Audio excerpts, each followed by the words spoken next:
Bonjour, dans la vidéo d'aujourd'hui, nous allons apprendre à utiliser votre calculatrice, un modèle Casio, que ce soit un Graph 35 ou un modèle supérieur. Donc utiliser cette calculatrice pour obtenir la courbe représentative d'une fonction ainsi que son tableau de valeurs. Donc la première chose quand vous êtes sur votre menu, sur votre page d'accueil, entre guillemets, c'est d'aller dans la partie graphe, donc soit vous vous déplacez de votre curseur, soit vous tapez directement le numéro 5, et on tombe sur la fenêtre dans laquelle on doit rentrer la formule de notre fonction. J'ai décidé aujourd'hui de travailler avec la fonction 2x carré, donc le x étant affiché à l'aide de cette touche, donc 2x carré moins x plus 1. Vous ferez attention en ce qui concerne l'utilisation des signes moins. Ce signe moins là correspond à l'opération. Une opération, une soustraction.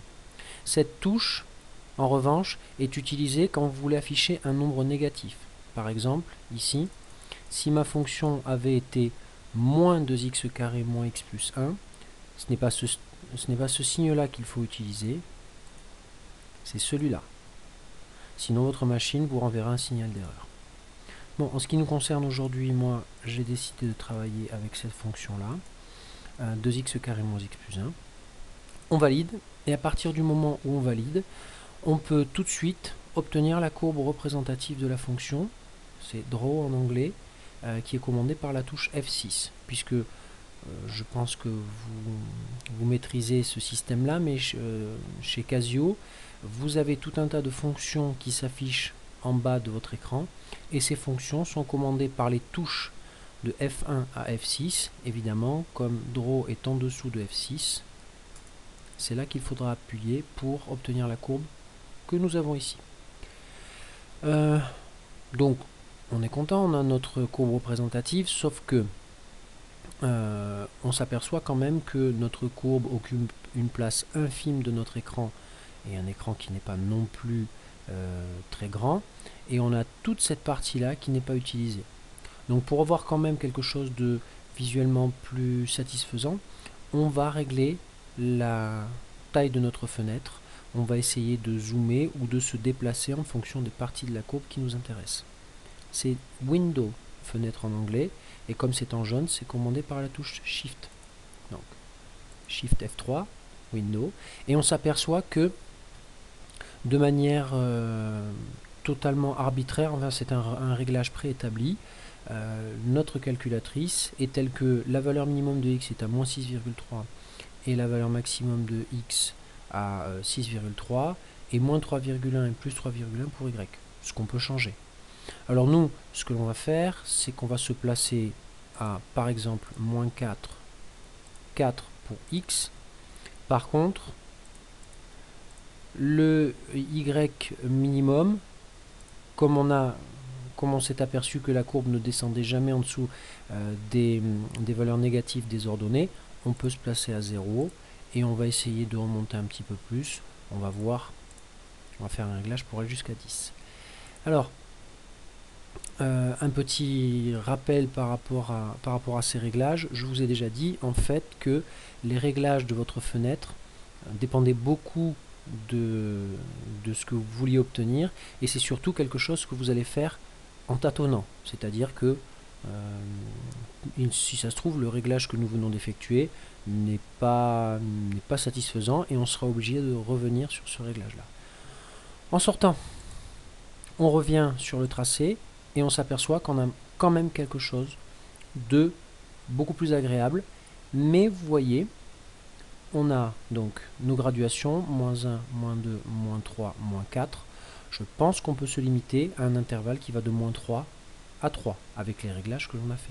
Donc on revient dans la fenêtre, moins 3, 3. On ressort, on trace, et voilà, on obtient quelque chose comme ceci. Alors, je vais m'arrêter là pour le réglage de la fenêtre. Sachez que le réglage de la fenêtre va dépendre de l'intervalle de définition sur lequel vous étudiez votre fonction, qui est précisé dans le texte, et va aussi dépendre du tableau de valeurs, c'est-à-dire des valeurs que vous allez obtenir, des images que vous allez obtenir. Il faut que vous ayez votre courbe qui soit dessinée en entier. Voilà.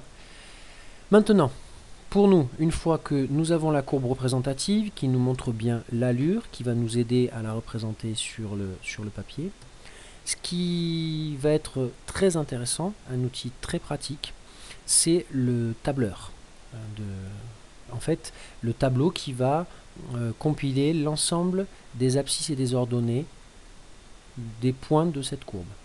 Pour cela, vous revenez dans Menu. C'est une petite différence avec, avec le modèle TI. Et vous avez Table dans la rubrique 7. La fonction est déjà rentrée. Vous tapez sur F6. Alors, ça, ce qui s'affiche là, c'est un bug de mon émulateur. Mais pour vous, normalement, ça doit marcher. Je suis obligé, moi, de retaper la fonction. Donc, il me demande si je veux l'effacer. Oui. Pour vous, normalement, vous n'avez pas cette obligation-là. Il doit vous donner le tableau de valeur tout de suite. Bon, c'est pas grave. Je vais rentrer ma fonction 2x carré moins x plus 1. Évidemment, je valide. Et mon tableau sera donné en appuyant sur la touche F6. Et voilà. Alors, la différence avec le modèle Texas, c'est que le tableau chez Casio est pré-réglé comme chez Texas, mais il a un début, il a une fin. C'est-à-dire que, vous voyez, les valeurs d'antécédents de x commencent à 1 et s'arrêtent à 5. Si nous, par exemple, on travaille sur un intervalle qui va de moins 3 à 3, ben, vous voyez bien que le tableau n'est pas du tout adapté. Chez Texas, le tableau a un début, mais n'a pas de valeur de fin. Donc je reviens ici, et il va falloir que je règle les paramètres de mon tableau pour qu'il m'affiche les valeurs qui m'intéressent. C'est la touche F5, Setting. Voilà. Table Setting, réglage du tableau. Il vous demande la valeur de début, mais ça correspond bien à ce que l'on avait. On avait un tableau qui commençait à 1, qui s'arrêtait à 5. Et le step, c'est le pas, il est de 1, c'est-à-dire qu'il va faire des calculs de 1 en 1. C'est-à-dire que si on reprend notre tableau, regardez, première valeur 1, le pas est de 1, donc 1 plus 1, 2. En fait, il y a un écart de 1 unité entre chacune des valeurs d'antécédents qu'il va utiliser. Donc, je ressors, je vais à nouveau dans mes réglages. Mettons que je veuille que mon tableau commence à moins 3. Vous voyez l'utilisation du signe, je vous en parlais tout à l'heure. Moins 3. On peut laisser la fin du tableau à 5. On peut la mettre à 3 puisqu'on était entre moins 3 et 3. Et le réglage, puisqu'on n'a pas forcément besoin de valeur. Enfin, on peut laisser à 1. Ou alors, je vais régler et je vais vous montrer qu'on peut aller aussi de 0,5 en 0,5. Ce qui nous donnera plus de valeur pour tracer notre courbe. Voilà. Je ressors. Je vais à nouveau dans mon tableau et je constate quoi? Je constate que je commence à moins 3 et que je m'arrête à 3.